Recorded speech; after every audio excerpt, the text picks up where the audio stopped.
La TVT au cœur de l'information.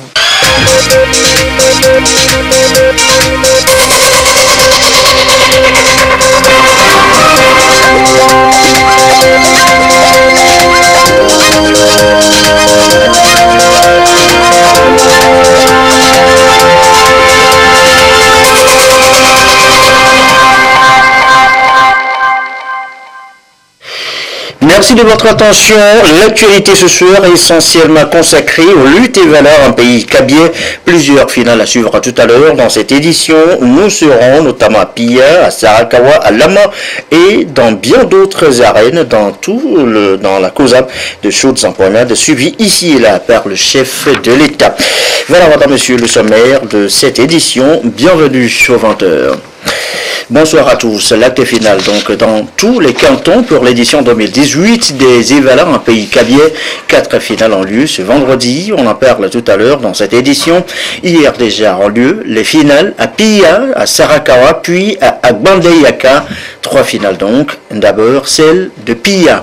Elle a opposé les Évalins de Koda, Kachika et Awidina à la coalition Akeilao, Kiwude et Djamde. La confrontation a tourné à l'avantage de la coalition Akeilao de chaudes empoignades, vous disais-je, dans les arènes en présence du chef de l'État. Le récit de Tchassim Nabaka.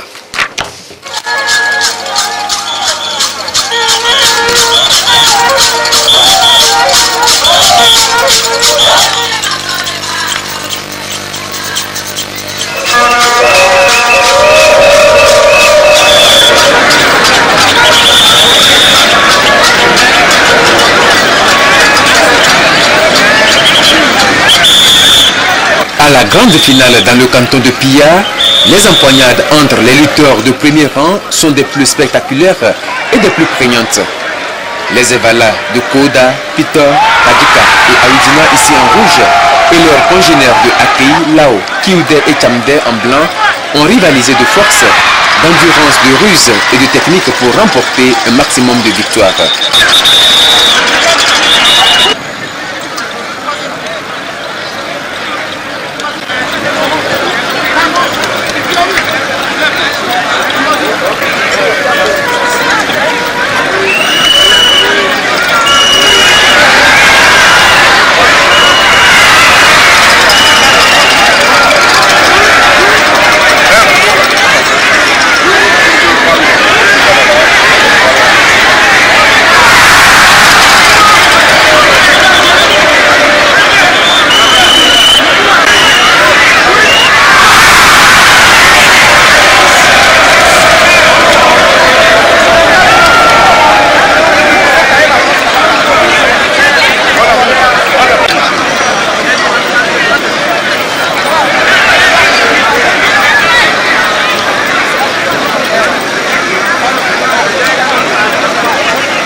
La victoire lors des empoignades est très importante, aussi bien sur le plan collectif qu'individuel.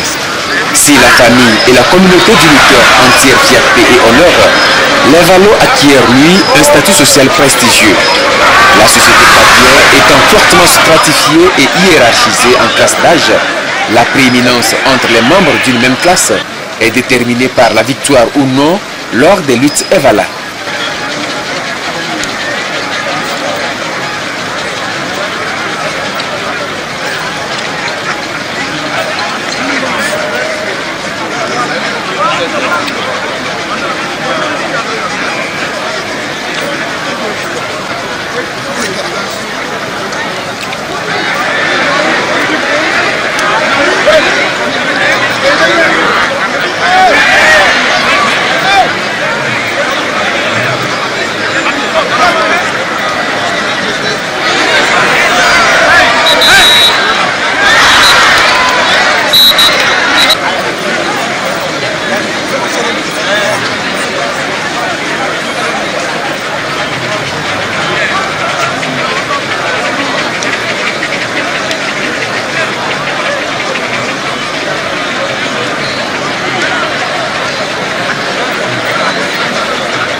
Au-delà de l'aspect initiatique traditionnel, Evala est une expression vivante de la culture kabylie.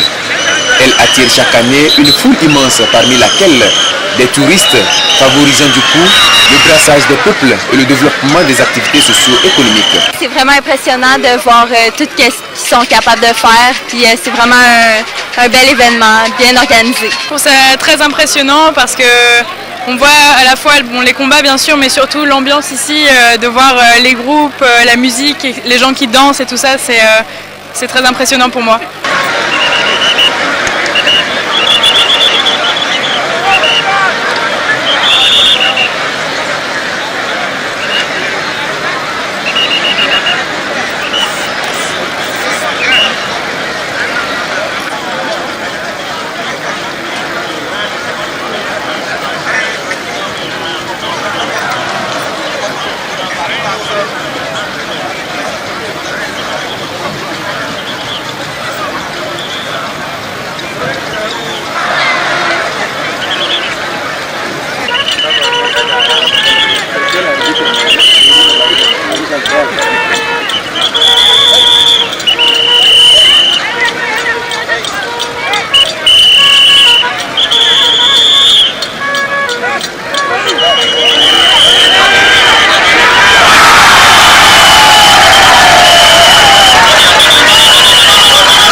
Au décompte final, les lutteurs de Akei, Lao, Kiude et Chamder ont été les meilleurs.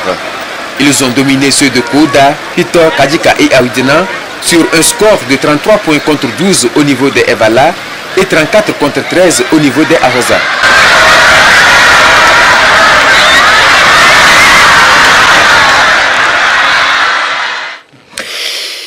Finale à Pia, donc direction maintenant à Sarakawa. Les Evala de Sara étaient face à leurs adversaires de Kawa et Pessi. Véritable démonstration d'endurance, là aussi, de tactique et de force physique pour les jeunes lutteurs dans les arènes. Le chef de l'État était représenté à Sarakawa par le ministre Tchakpede. Images et commentaires de Nestor Mouzou et notre bureau à Kara.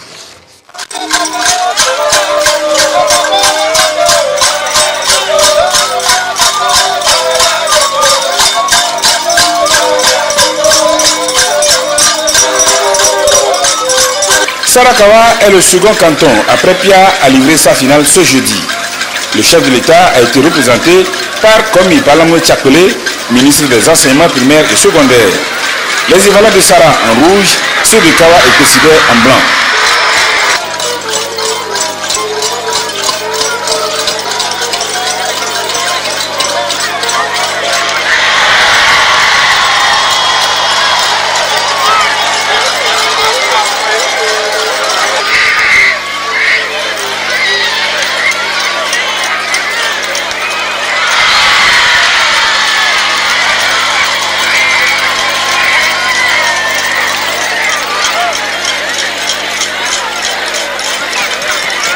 Les luttes requièrent des initiés la technique, la ruse et la force physique. Un compétiteur qui réunit ses qualités met toutes les chances de son côté pour faire une bonne prestation. C'est tout à son honneur et à celui de son camp.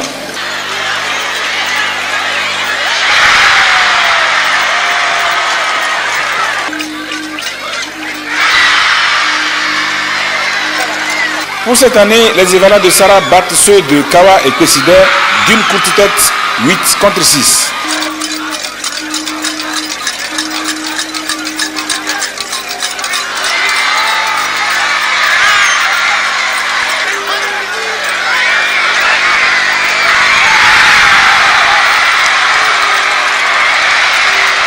Au niveau des arrosas ou non initiés, ceux de Sara en bleu ont donné une véritable leçon de lutte à leurs adversaires. Ils les écrasent par 25 contre 7.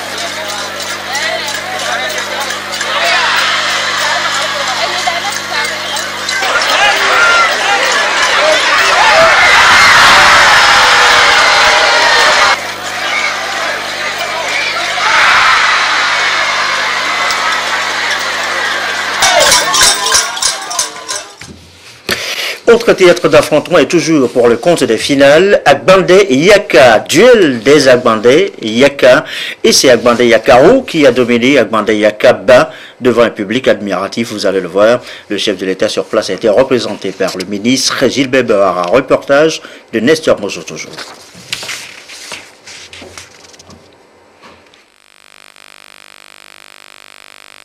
Annoncé cette finale à Agbandé Yaka, duel à des Agbandé Yaka, vous disais-je, donc qui a opposé Agbandé Yaka haut à Agbandé Yaka bas devant un public admiratif, et le chef de l'État sur place a été représenté, vous disais-je, par le ministre Gilbert Bahara. Reportage de Nestor Moujou.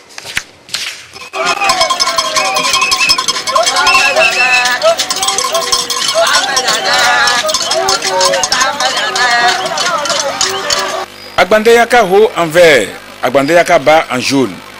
Voilà l'affiche de la finale dans le canton d'Agbandé Yaka de la préfecture de Dufelgou. C'est le seul canton de cette préfecture qui pratique les luttes Evala. Le ministre de la fonction publique, Gilbert Bahara, a représenté le chef de l'État.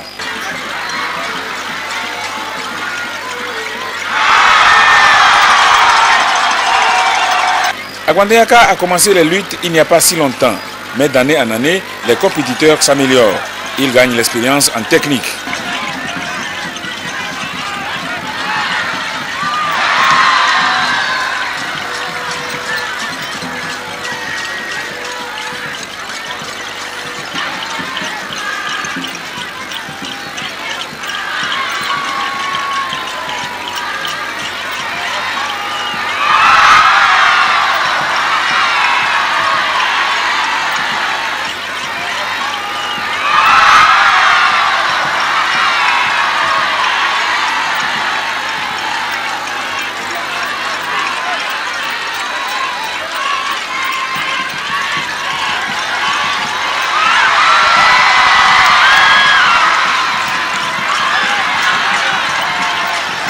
comme à Sarakawa, ici aussi le score a été très serré au niveau des Evala.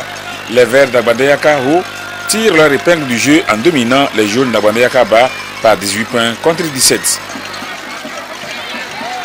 Par 18 points contre 17.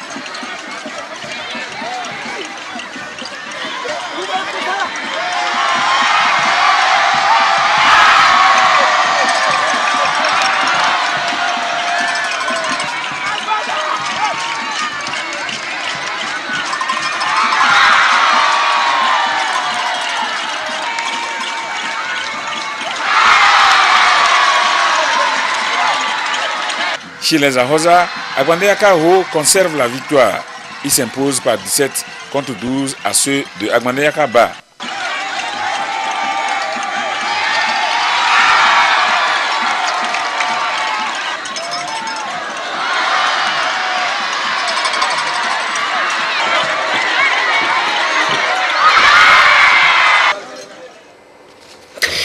Retour, je vous le disais aussi dans les titres sur les finales du jour, 4 au total.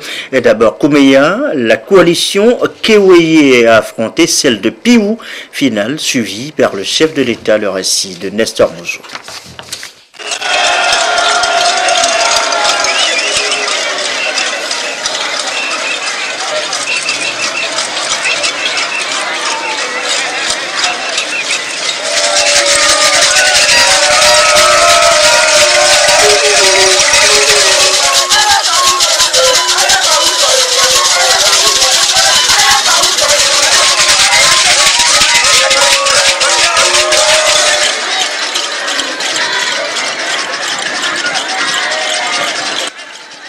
Septième jour des luttes en pays Kabyé. Koumeya, premier terrain des empoignades ce vendredi. La finale dans ce canton oppose la coalition Piou en rouge à celle de Kewe en blanc. Piou, composé des villages de Houdé, Namdana, Feuda, Choida, Piyo, Patayou et Lauda. Quant à Kewe, elle compte les villages de Sondé, Lou, Kore, Mandela et Sedna.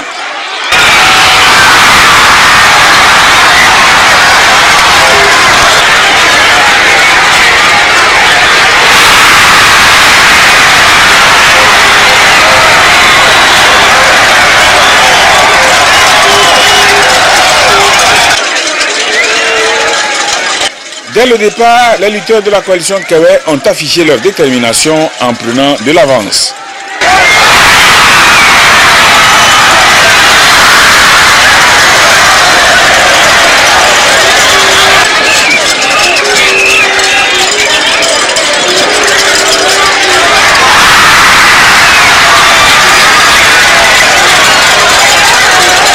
La coalition de Piou n'a pas pu trouver les moyens pour contrecarrer la fougue de Kewe.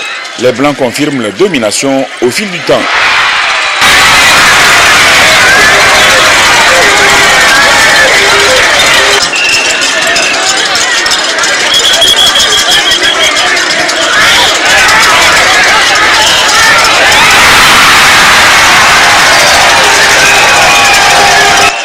Au décompte final, Kewe inflige une lourde défaite à Piou, 26 contre 11.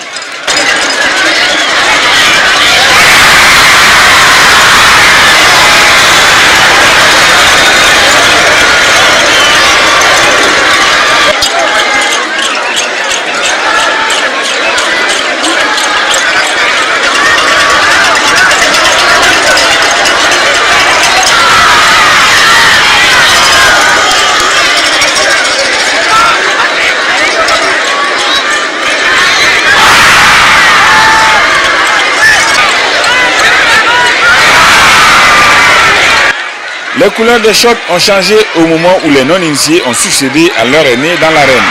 Les Ahosa de Piou sont en vert et ceux de Kewe en bleu. Tout comme leurs Evala, les Ahosa de Kewe ont malmené leurs adversaires de Piou.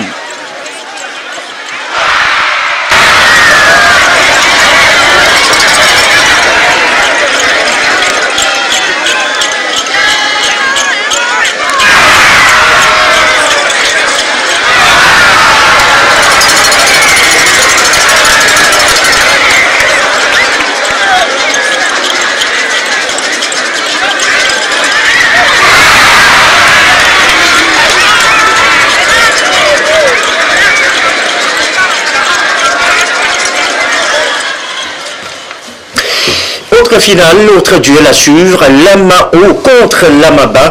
Endurance, courage, ténacité ont été les qualités démontrées par les jeunes lutteurs, galvanisés, vous allez le voir, par la présence du chef de l'État. Reportage de Nestor Moussou.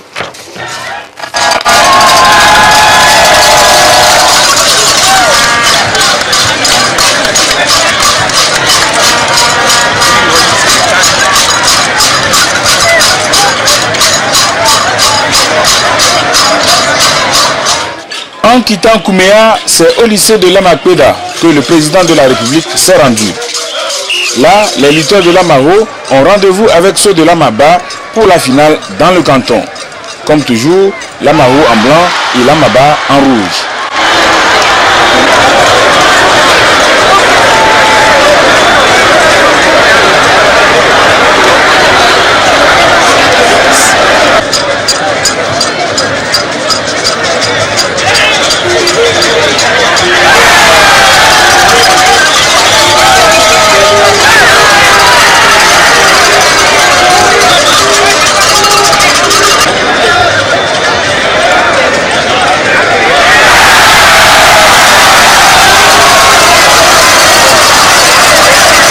Forger son caractère afin de faire de lui un bouclier pour garantir la sécurité à sa communauté. C'est à ce souci que répond l'initiation du jeune Kabier, initiation qui dure 3 ans.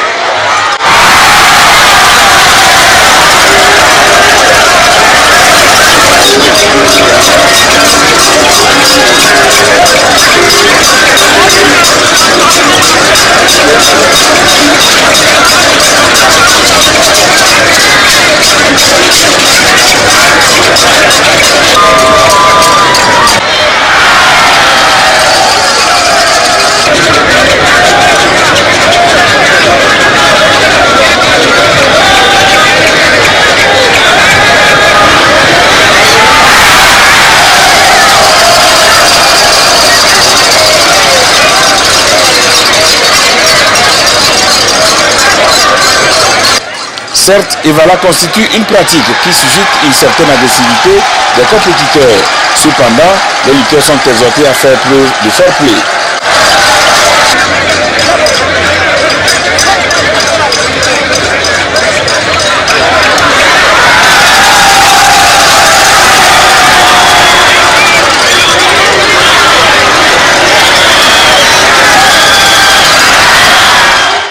De cette confrontation entre Lamaro et Lamaba, ce sont les lutteurs de Lamaba qui s'en sortent bien.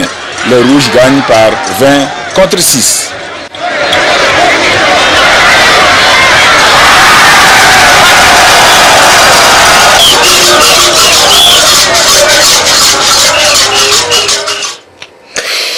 Acte final aussi dans le canton de Djamdé, cet après-midi même, les empoignades ont mis aux prises les lutteurs de Djamdé Haut et ceux de Djamdé Bas. Victoire à l'arrivée de Djamdé Haut et ceux devant le président Fornia Simbe. Un reportage de Luc Assis cette fois.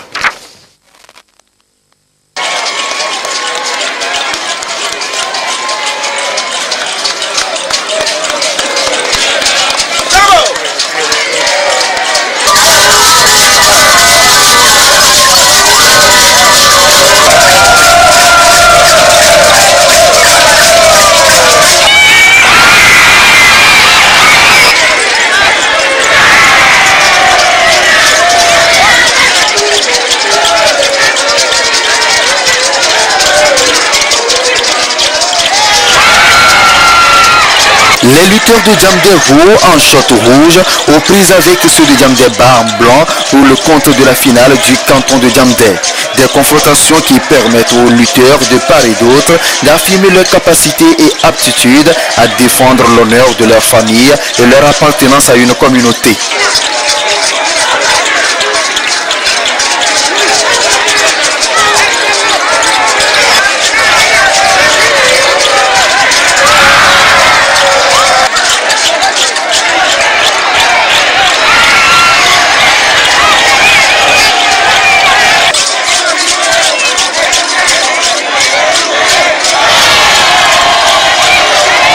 Les luttes traditionnelles Evala en pays kabyais sont une épreuve de force physique, de ruse et d'endurance à laquelle est soumise le jeune pour qu'il signe son passage à l'étape adulte par sa bravoure.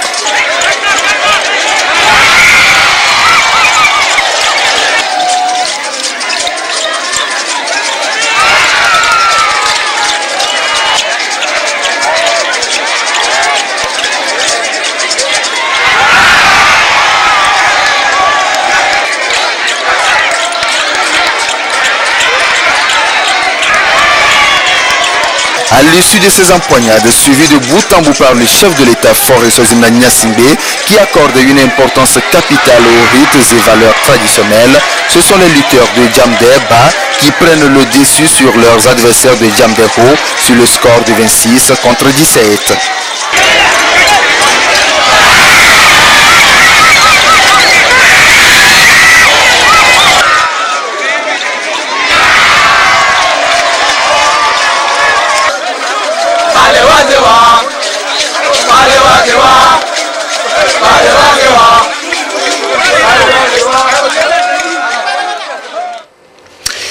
Et cette dernière finale à suivre ce soir, Kassi, Dema et Lambda lancés contre Kadjaoulung et Pangalo.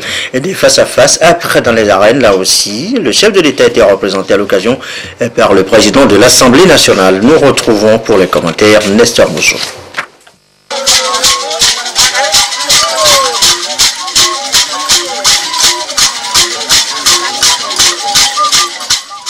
Le centre artisanal de Landa, théâtre de la finale des luttes traditionnelles Evala dans ce canton. Ici à Landa, le chef de l'État est représenté par le président de l'Assemblée nationale, Dama Dramani. La coalition Kassi, Dewa, Landa en bleu défie celle de Kadja, Olum, Pagalo en blanc.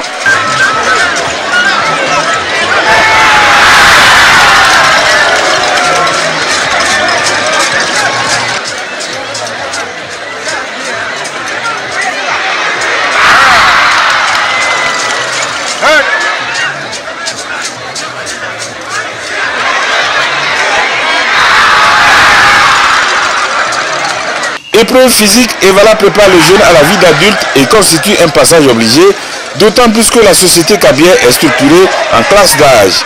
Un jeune qui se soustrait à cette initiation est traité de déraciné et est la risée des autres de son âge.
Au terme de cette finale, la coalition Kadja Hulung Pagalo s'impose par 20 points à 17 pour Kassi, Dewa, Landa.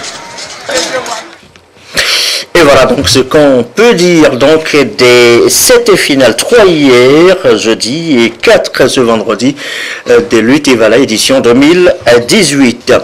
Dans le reste de l'actualité, à signaler également cette information concernant donc le projet MIFA, démarré officiellement le 25 juin dernier. Le MIFA, mécanisme incitatif de financement agricole, vient d'obtenir son premier crédit de 95 millions de francs CFA au groupement de producteurs de riz de Tangnamboul dans la préfecture de Dangpen. Le chèque a été remis cet après-midi aux responsables du groupement Woumbovin c'était lors d'une cérémonie présidée par le chef de l'État. Voilà donc les images. Le président Fornet Singbe, le crédit octroyé donc par la SOGEMEF, Société Générale de Mésofinance, va servir à accroître la production agricole du groupement. Nous reviendrons dans l'intégralité sur les images et la cérémonie de ce vendredi. Il est 20h29. Dans le reste de l'actualité, je vous disais également cette préoccupation pour entrepreneurs, chefs d'entreprise. Quelle stratégie de communication pour booster votre activité? Question de discussion hier au 33e rendez-vous de l'initiative Jeudi Chose. Aïcha Zebro, Christine Péteki-Aloudé pour les précisions.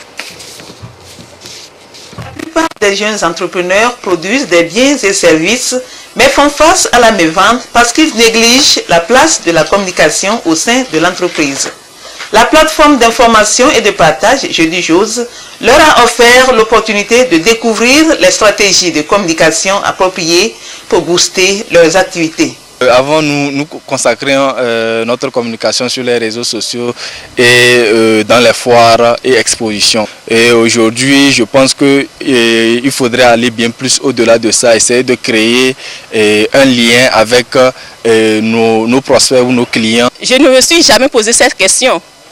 Et alors qu'une entreprise en création doit se poser beaucoup de questions avant de grandir. Chaque action de communication doit en principe viser à améliorer l'image de l'entreprise. Et une communication stratégique, c'est celle qui est cohérente et a un objectif. Les différentes cibles auxquelles les entrepreneurs s'adressent ont besoin d'informations. Que ce soit la cible interne, les salariés, ou la cible externe, tout ce qui est client, pouvoir public, partenaire, tout ce monde-là a besoin d'informations. Maintenant, je pense que le véritable défi, c'est comment on arrive à professionnaliser sa communication. Parce que aussi bien, on peut penser que c'est naturel de communiquer parce qu'on échange, parce qu'on parle bien. Aussi, arriver à avoir une démarche de communication d'entreprise qui est professionnelle recèle plus d'inventivité, demande de créativité et demande qu'on s'adresse à de véritables professionnels. Tout jeune entrepreneur, selon les experts en communication, doit dès l'élaboration de son projet d'entreprise faire une place importante à la communication, créer des outils basiques de communication, soigner son identité visuelle et son apparence au risque de perdre en efficacité. Un mot de l'actualité à l'étranger, à Dakar, l'opposition appelait à une grande marche ce vendredi après-midi, une manifestation autorisée par le préfet de la capitale pour dénoncer, critiquer l'autorité de son chef, Macky Sall, un président accusé de tout faire pour éliminer ses opposants, notamment Khalifa Sall, le maire de Dakar, qui est en prison depuis près de 500 jours, et Karim Ouad, le fils de l'ancien président qui vit en exil au Qatar. La marche s'est transformée en meeting en sa gloire. Retour chez nous au Togo a signalé cette séance de formation pour les sapeurs-pompiers. 15 ont été formés sur la prévention des risques d'incendie de premier niveau. Formation couronnée d'attestations reçues par les récipiendaires ce vendredi. Écoutez ça là. L'une des missions dévolues au corps des sapeurs-pompiers est d'intervenir en cas d'incendie. Mais prévenir vaut mieux que guérir. Comment les pompiers peuvent-ils aider la population à prévenir les risques d'incendie? C'est la problématique sur laquelle 15 pompiers de la caserne de Nikonakwe ont été édifiés 2 semaines durant. Ils reçoivent ici leur parchemin qui démontre leur capacité à intervenir auprès des particuliers et des sociétés à vue de les aider à étudier la conformité des dossiers et mener des contrôles de sécurité incendie. Vous arrivez dans l'établissement, vous voyez, ils confondent, par exemple, ils mettent certaines choses qu'il ne fallait pas mettre, puisqu'il n'a pas eu des conseils. Et un jour, vous attendez que c'est comme ça, on vous appelle qu'il y a incendie, et vous arrivez, c'est même pas possible. Comment le bâtiment est construit, sans prendre en compte les sapeurs-pompiers, vous voyez que non, pour intervenir, c'est des difficultés. Donc, dans l'ensemble, la formation s'est bien passée et que c'est une bonne formation. On leur a appris à étudier les dossiers, à la conception au niveau des permis de construire, des autorisations de travaux, mais également on les a formés également en visite de sécurité sur le terrain pour leur faire appréhender le classement de l'établissement, les sorties de secours, le système d'alarme, l'implantation du bâtiment, de telle manière à prévenir tout risque d'incendie dans cet établissement, mais surtout préserver en premier lieu les vies humaines pour qu'ils puissent sortir de l'établissement en toute sécurité avec tous les moyens qu'on leur a enseignés, mais également limiter la propagation d'un incendie si elle prenait forme dans cet établissement, de telle manière qu'on puisse intervenir dans de bonnes conditions dans cet établissement et éviter une catastrophe. Cette formation a été organisée par l'entremise de la coopération française. C'est pour permettre au corps des sapeurs-pompiers d'être davantage au service des populations. Et le stage là qu'on vient de clôturer aujourd'hui permet à nos sapeurs-pompiers d'aider et les maisons d'habitation et les établissements recevant du public de faire en sorte que l'incendie soit évité. Il est très important pour nous, à l'heure où tout le corps des sapeurs-pompiers est en chantier d'extension et que tout le territoire n'est pas encore couvert, je veux dire au plan opérationnel, de préconiser la prévention pour éviter qu'on ait des sinistres. À la caserne de Nikonakwe, 400 pompiers interviennent dans diverses opérations au secours des populations. Le représentant du ministre de la Sécurité et de la Protection civile a salué tout ce qui se fait au niveau du gouvernement pour permettre à ce corps d'atteindre les objectifs qui lui sont assignés. Et puis ce gala de boxe en pleine lutte et valeur en pays cabier, de la confrontation là aussi face à un adversaire direct, juste les règles de jeu diffèrent, de la boxe donc avec dans ici le ring, le Togolais Prince Lorenzo et l'Allemand Kurnaz Dogan. Et c'est le Togolais qui l'emporte, le film du combat avec Lucassi. Face sur le ring, le champion du monde, poids moyen sont 12 kg, le Togolais Prince Lorenzo et l'Allemand Kurnaz Dogan, champion de la catégorie en 2015. Les deux boxeurs s'affrontent pour la première fois en professionnel après leur confrontation en amateur. Âprement disputé, avec la rage de vaincre exprimée par les deux compétiteurs, c'est à la deuxième minute du 7e round que le Togolais a pris le dessus sur son adversaire qui est battu sur un arrêt technique.